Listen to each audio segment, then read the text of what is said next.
Welcome to your time management revolution. This is time management fixer Helene Segura. In today's episode, I'll be sharing a previously recorded interview during which we're discussing time management and mind management. Enjoy. Whether you've been in business for years or are just a startup trying to find success in the world as it is and what it will be in the future, we're finding new ways of thinking you can apply to the rest of your life. Welcome to Creative Warriors. This is more than career goals. This is business with a soul. Now prepare to create, serve, and be prosperous with your host, Jeffrey Shaw. Hey Warriors, I'm very excited to have Helene Segura with us today. If you could hire a special agent in your business to come in and obliterate your biggest problem, what might you want to get rid of? How about inefficiency? Well, then you're lucky, because we have with us today an inefficiency assassin who's going to help you take out this obstacle and arm you with what you need to know to be more efficient in your business. Client scheduling a crazy hot mess? Don't hate, integrate. Acuity automates your appointments, cancellations, reminders, and even payments with one non-frustrating click. I couldn't run my business without Acuity. Kick appointment management to the curb. No more back and forth, missed meetings, no-shows, or multiple calendars to manage. Acuity automates the mundane. Sync your calendars, your clients, and your cash. Their phenomenal customer support has a great sense of humor and makes running your business fun again. Go to acuityscheduling.com/warrior to get your special 45-day free trial, which is normally just 14 days. You'll also find a link in the show notes. That's acuityscheduling.com/warrior. So welcome, Helene.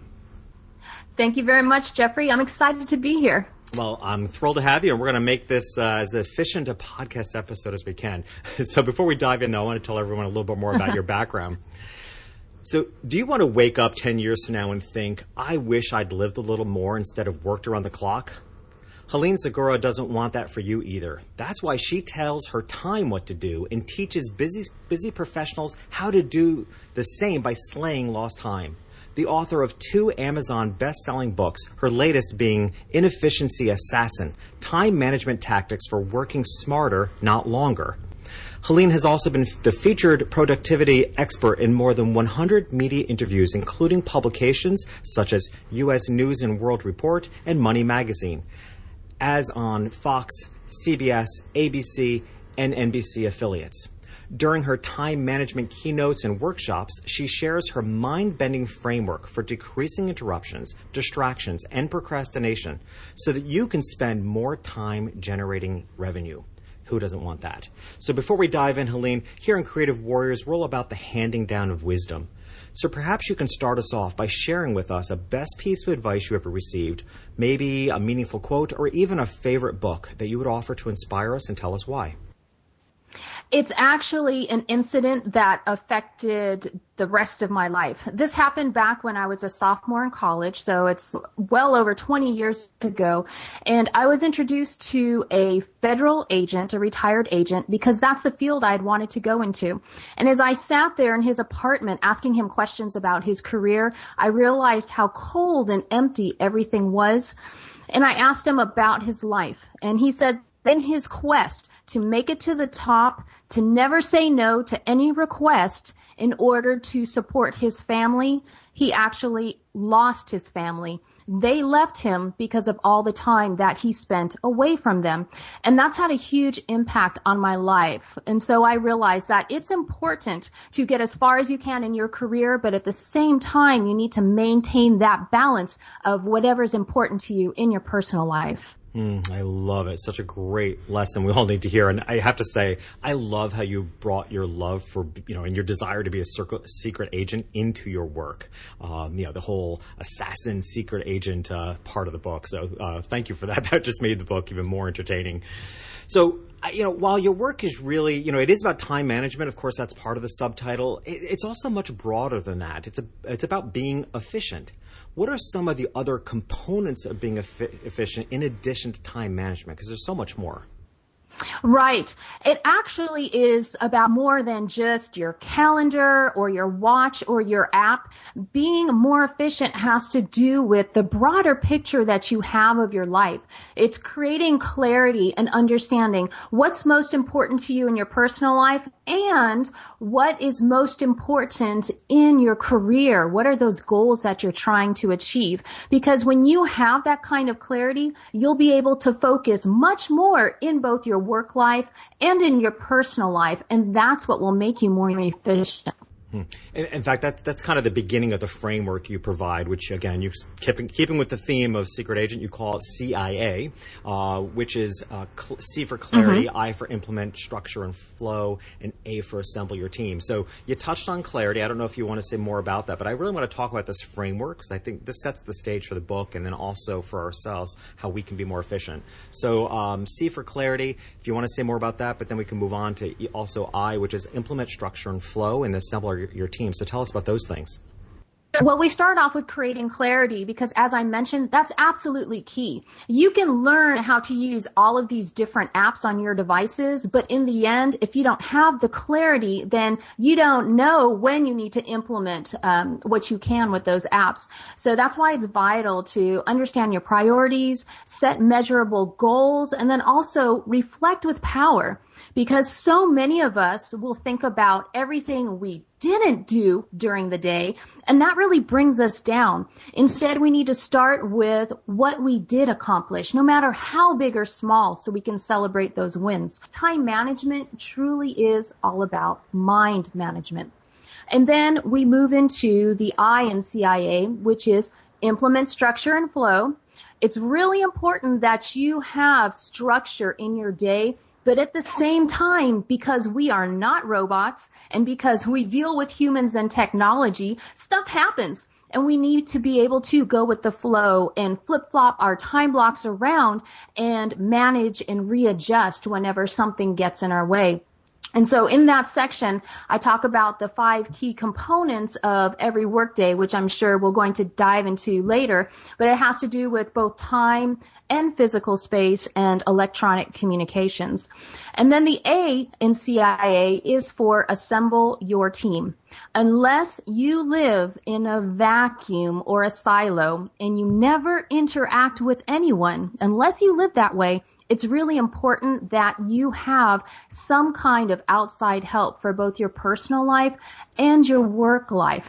And this doesn't have to be somebody who is paid to be there for you. You can set up collaborative relationships in your life so that way others can help you and you can help others. Awesome. I actually want to add a couple things to each of those points because there were some really big takeaways in the book. When you were speaking about clarity, one thing that stood out to me in the book, and I get this a lot too, you said a lot of people will say to you, you know, they all want to do the tools. Like, what's your favorite app for? What do you use to do this? You know, and you said in the book how much that drives you crazy, and I totally get it because it has nothing, while those things are helpful, it's the operator behind those tools that makes the difference. I was just going to say, exactly. You understand the broader picture, and we live in a society where we just want to be able to buy something or have a quick fix, and that's what we're used to. But to be efficient with your time, you need to understand that mindset. I have to say, one of the big suggestions I took away from the book was what you mentioned a moment ago about how we only look at what we didn't get done. And I'm so guilty of this. I do use an app, a to-do task app for my phone. And as I complete things, the completed things go away. And reading this in your book made me realize that the only thing that's left is what I didn't get done. And that is kind of a downer. So tell us a little bit, I mean, what's the reason and how tell us a little bit about the wins that could be created by also keeping track of what we did get done. I think it's very critical that if you are using an app like that, if there's any way possible to leave those checked items on there and visible at least until the end of the day, and so that way you can celebrate. Part of the reason why as entrepreneurs, we have a hard time stopping and turning off our brains at all is because we haven't learned what success feels like and how to celebrate it. So we're constantly going because we haven't been trained to stop and just absorb the moment. Even if it's something small like remembering to bring your reusable grocery bags in with you to the store. I mean, that can be your major accomplishment for the day. Or maybe it's reaching out and making that cold call when you were scared to death to. So it's important that you stop in each moment and realize, hey, I just accomplished something that's going to help me have a better life or a better career.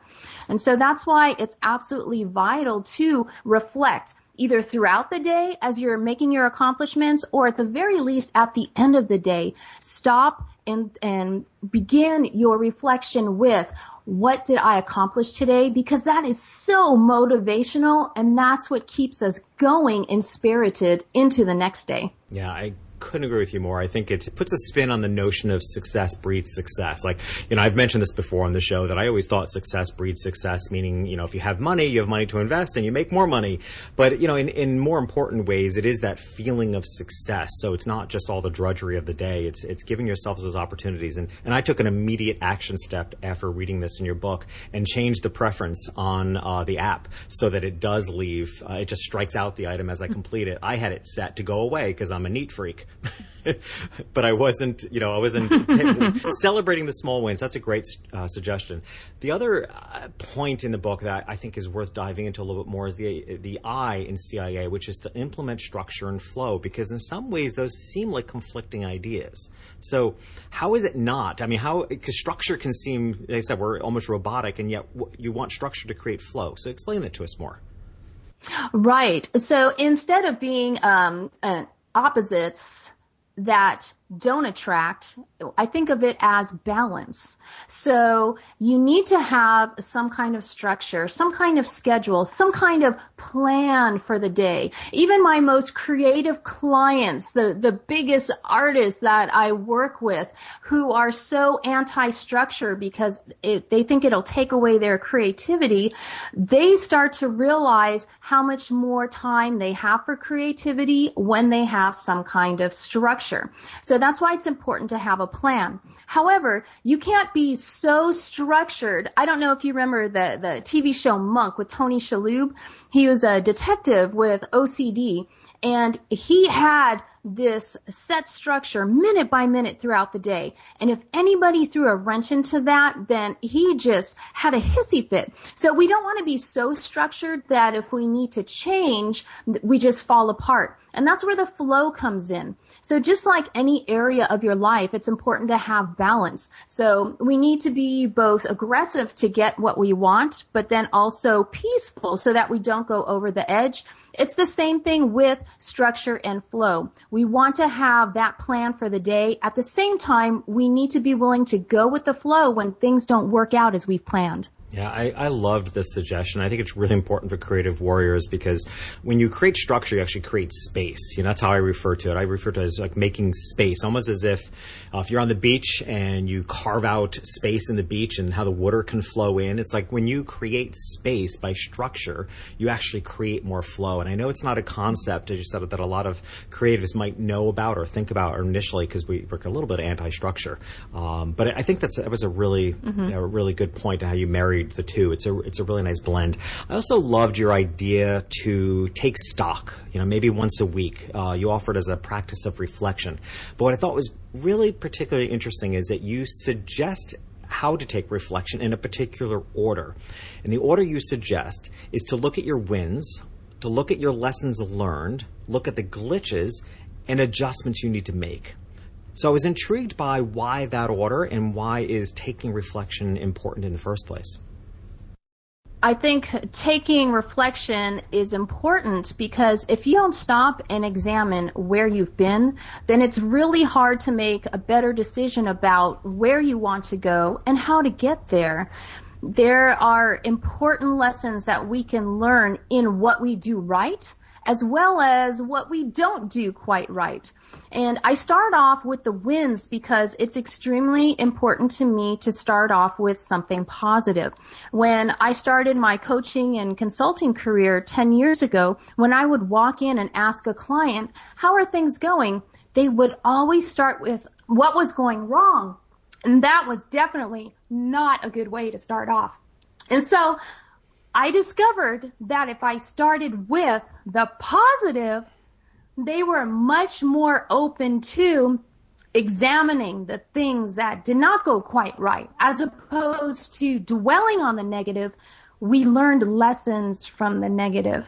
So that's why I have the order set up the way that I do. So you start with the wins, and then you figure out the lessons that you've learned, and then you can look at the not so great stuff, the glitches that have happened along the way. And because you've started out on a positive note, then you have a little more clarity in figuring out why those glitches happened. Because you don't want to fester in the negativity, you want to take it a step further and try to prevent those glitches from happening again. So that's the reasoning behind the order. You know, I have to say, it's a common theme in the book that I think is really valuable, is that you always suggest starting with the positive, which is really great, because so often efficiency, time management, these things are sort of taught in a negative way. And that is most definitely a common theme, that you offer the opportunity to celebrate the win first and then learn. I love that. So let's dive into some of your practical suggestions on efficiency. One of my favorites, and one of the ones I try to drill home as well, is about setting reminders. I, for the life of me, can't figure out why any busy entrepreneur would rely on their brain. I know I never could. So tell us about the idea and the importance of setting reminders, and yes, maybe some of the tools you use for reminders. I used to have a mind like a steel trap. And over time, I've discovered it's turned into more like a steel sieve, and different things can fall through the cracks if I'm not careful. And our brain is basically like a filing cabinet. We have so much room for the information in there, and when we start overloading our brains, it gets harder and harder to move files around. Just like with your physical file cabinet, if it's so stuffed full of paper, it's really difficult to get things in and change the order. So that's why it's critical to get as much out of your brain as possible, which includes those reminders. Setting reminders for all the different activities that you have in your life. If you were to ask me what my schedule is for tomorrow, I honestly could not recall it from memory from my brain, because I've chosen not to store that information in my brain, because I need that room for other important information that I need to work on today. So with reminders, either through your paper calendar, if you're paper inclined, your reminder is going to be at the end of the day today, you are reviewing for tomorrow everything that you need to have ready, everything you need to prepare for if you have a commute. And then you're also looking ahead a couple of days to see what kinds of tasks you need to work on, so that way you're prepared for the next few days. Now, if you're digitally inclined, then that's even more beneficial, because you can set those digital reminders. And you don't want to set reminders for when something is due. You want to set reminders for when you're going to work on things that are due. And also, when you set this reminder, make sure you block off time to do this on your calendar. Because what happens when we want to rely on our reminders, if we set the reminder for a time that we're working on something else, we just dismiss that reminder. And that's where some of our time leaks go. We lose time dismissing and dismissing and dismissing, and then resetting our reminders. And so setting reminders is actually twofold. You set a reminder digitally for when you want the work to happen, and then you also schedule the time on the calendar so you are ready when that reminder arrives. I love that. I also like to suggest follow-up reminders, because I think that's one of the biggest gaps in a lot of small businesses, that they don't have very good follow-up, whether it's to follow up with a lead, or you send somebody an email and you're left wondering, did I get a response back on that email? So there's so many tools. Like I use followup.cc, which when you send an email off, you set a time for when you want you'll get an automatic email back and about that email you sent out. And I do use digital reminders. A lot of CRMs have reminders in them. So I definitely, warriors, I encourage you to dive in to look at, especially follow-up reminders. I said there's task reminders, but then also think in terms of follow-up reminders, because I'll tell you, a lot of money is left on the table because people don't follow up with their leads. Another thing you talk about is your 3+3 strategy to get things done. So tell us about the 3+3 strategy. That came about because in looking at my clients' to-do lists, they were miles and miles and miles long. And they would create these to-do lists that were humanly not possible to accomplish in one day.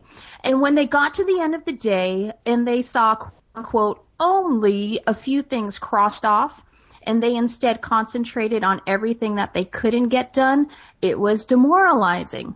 And like we talked about earlier, you mentioned success breeds success. Well, that's not the kind of to-do list that's going to breed success. So that's where the 3+3 was born. Quite often, yes, we do far more than 3 things in a day, but many times there are 3 key critical things or tasks or projects that we need to get done in order to have it be a successful day. So these critical things wouldn't be checking email or returning phone calls. We're talking about very specific tasks, clients you're working with, or projects that you're working on. And so what you want to do is at the end of each day, you decide what are the top 3 tasks that absolutely must get accomplished tomorrow, and you want to schedule those in your calendar for as early in the day as possible. Now, you most likely already have events scheduled for the next day. You might have phone conferences or you might have in-person appointments with people, and that's fine. So you take a look at what you already have scheduled, but then you block in those top 3 tasks as early in the day as possible. And the reason why you want those early in the day is because as the day progresses, that's when, from out of nowhere, things will fall into your lap. You might have to put out a fire, or you might be blessed with the greatest opportunity of your lifetime, in addition to these 3 objects or tasks that need to get finished. So that's why you block them early in the morning. Now, the +3 is your bonus 3. Let's say that your day is going swimmingly and you finish those top 3 tasks on time or even earlier than expected. You can move into the bonus 3, so that way you can move even further ahead. Or if the opposite happens, if absolutely nothing goes to plan, then your +3 is there. So after you throw your tantrum, instead of moving into overwhelm and thinking, oh my gosh, what am I going to do? My day isn't going right. Your +3 helps you get refocused. So you can still make progress on other important tasks, just not necessarily in the order that you thought.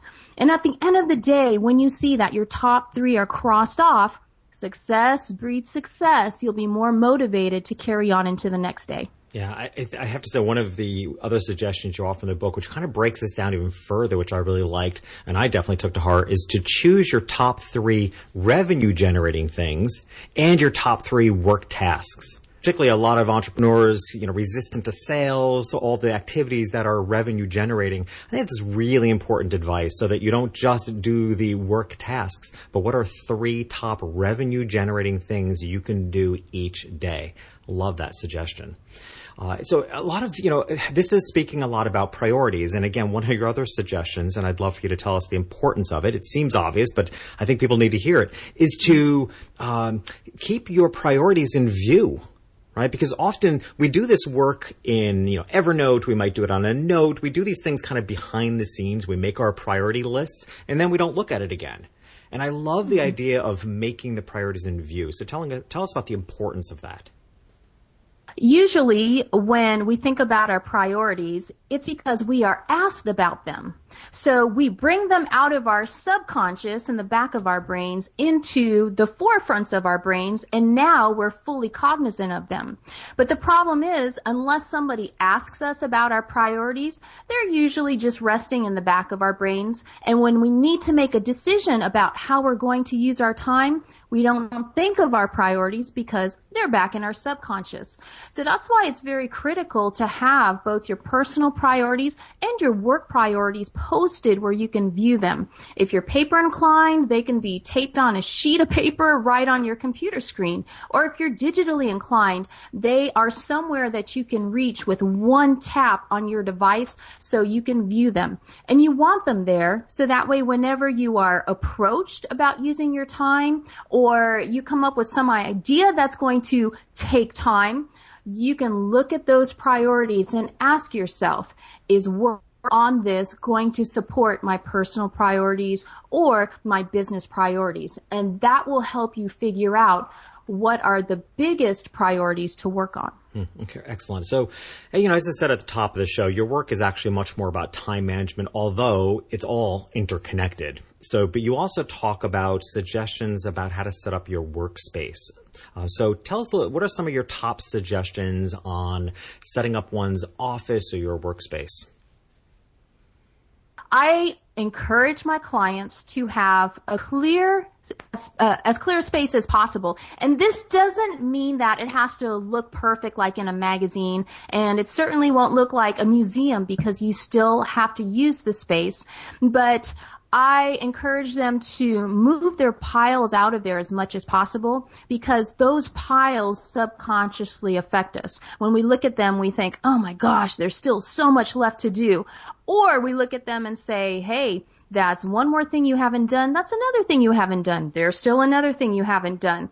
And so we don't want those kind of negative thoughts entering our minds when we're supposed to be concentrating in our workspace.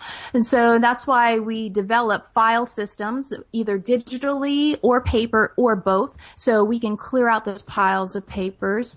And we begin focusing on what are the most important supplies you need to have on a daily basis, because those are the supplies that need to be within easy reach. So your laptop or your desktop computer, your printer can be somewhat nearby.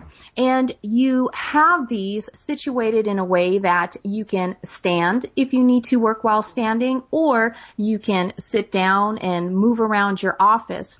And you don't want too many visual distractions because that's part of what leads us into procrastination and gets us off track. So you want to visualize what a peaceful office would look like to you and then set aside the time to work on it, because it's not like you can set aside 30 minutes to clear out 3 years worth of papers. You need to get this time scheduled in on your calendar so you can chip away and create that functional office space. Yeah, I recently did a 90-day challenge in my Facebook group, and a number of people, their 90-day challenge was to clean out their office. And it probably took the whole of 90 days.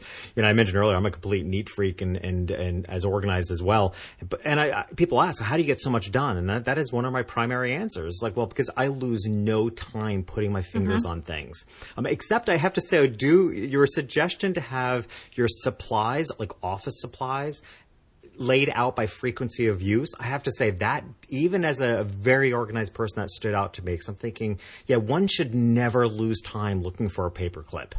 That's just ridiculous.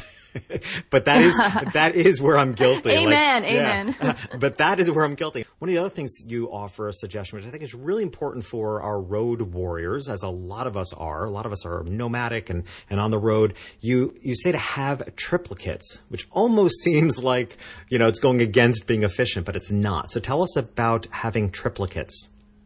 For my clients who are road warriors, I noticed that they were losing a lot of time in switching objects from a home office to a brick and mortar office to a mobile office, or they would forget things when they've arrived somewhere because they thought they had packed it. So instead of losing all of this time trying to move supplies from place to place to place, we set up their supplies in however many office spaces they worked in. So if they have a home office, we set up their supplies there. If they work out of a trunk of a car, then we have supplies set up there as well. If they work out of a roller bag, we have supplies there. That way, they never show up and say, oh my gosh, I forgot this, because they are always fully stocked in each of their workspaces. devices.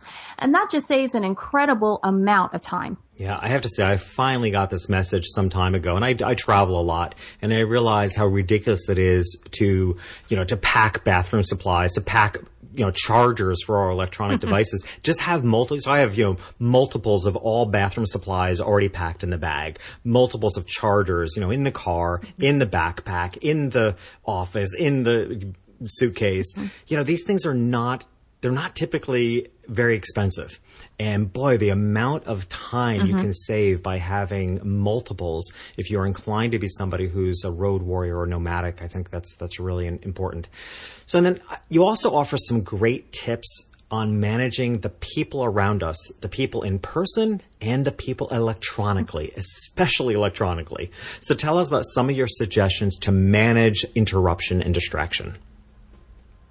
Well, we can start with the phone. I have a lot of clients who feel like they need to pick up the phone immediately because they're working from a place of deficit instead of abundance. And so instead of worrying about servicing the folks that are in front of them or working on the tasks that are in front of them in order to keep their clients happy, they're worried about missing that next opportunity that might fly by. So what I encourage them to do is to have a set work period where they're not going to answer the phone, even if it's only for 30 minutes, and let that phone go to voicemail. It's okay if somebody has to leave a voicemail. Now, if they do choose to pick up the phone, then we talk about setting expectations. And so that way the person who is calling right away knows that you don't have an hour to sit there and gab. So you can let the person know, well, hey, Julie, it's great to hear from you. I've got about 10 minutes before I have my next commitment. What can I do for you? So you've set that time barrier from the very beginning so that person knows they need to get their message across because you don't have time to dilly-dally. And then as far as electronic communications with email, I encourage my clients to turn off their notifications because neuroscience tells us it takes an average of 60 seconds to get back to a task that we're working on. And so when we leave our notifications on, we get an average of 110 notifications each day. So that's 110 lost minutes each day just from checking our device to see what notification came in. So I encourage my clients to turn off their notifications and then check email at specified times. And that depends on what business you're in. In some industries, you can go a half day without checking voicemail or email. In other industries, you can only go maybe 10 minutes without checking. And that's fine because at least you are getting 10 focused minutes of work time. And then when you do choose to dive into your emails, you want to process them within a certain amount of time. So you can set a timer for 15 minutes, 30 minutes, however long you would like to spend. And that way you don't go down any of those rabbit holes when you click link after link after link. And that forces you to process the most important emails and get the information across succinctly so that way you can save time and prevent those 20 back and forths from occurring. So those are just a couple of quick things that you can do when you're managing your communication. I love those suggestions. And I have to say, warriors, take back control. Like, I think the best thing you can do is shut off notifications. There's actually, I'm in Miami Beach, and there's I don't know if it's a local or an insurance company that is running ads on the radio that throughout the ad, now mind you, this is an auto insurance company, and they're running these ads that periodically throughout the ad have the typical notification sound for email and also for tweet. And, it has nothing to do with the context of what they're saying, but every now and then you'll hear that noise, and I don't even have my notifications on. But I have to say, a couple of times it caused me to pick up my phone and say, oh my gosh, did I forget to shut notifications off? And I can't help but wonder how many accidents they're causing and if it isn't intentional because of the brainwashing. It's like the subliminal, it's weird. It's like the subliminal thing going on because we are so easily held hostage to those noise. I mean, you hear that the tweet noise or the email reminder, and you look around you and several people pick up their phone. And sometimes I get caught in it too, and I don't even have the notifications on. So, it always struck me kind of interesting because creative warriors are by and large controlling people because we care so much about our craft and what we create and what we do for people. So we tend to by nature be somewhat controlling, and yet we've completely surrendered control to our electronics. So great tips on those things. So Helene, in a moment, I'm going to ask you our discovery round questions. So while you're preparing yourself for these thought-provoking questions, we're going to hear a brief message and we'll be right back. Running your business on Etsy, Amazon, eBay, or Shopify can be thrilling and challenging at the same time. When you see notifications on new sales orders, that's thrilling. But processing all those orders, following up on the delivery status, and keeping track of your inventory, now that's challenging. Zoho Inventory helps you tackle this challenge and spares you from manual data entries. Zoho Inventory is easy to set up and simple to use, and it automates the entire process of your order management so that you can just focus on growing your business. Streamline your sales, get instant updates on your stock levels and order status. You can even manage everything from one place and keep your order management simple and hassle-free with Zoho Inventory. To find out more, just visit zohoinventory.com/warrior and get 3 months free access to explore all the features of your professional edition of Zoho Inventory. zohoinventory.com/warrior. All right, Helene, it is time for our discovery round questions. Question number 1, what drives you crazy? Every 2 weeks, my grocery store rearranges the produce section, and it drives me nuts because I lose time trying to find the fruits and vegetables that I need. Oh my gosh, that is such a fantastic answer on so many levels. I love that. Second question is, looking back, what's something that you can't believe you did for your career?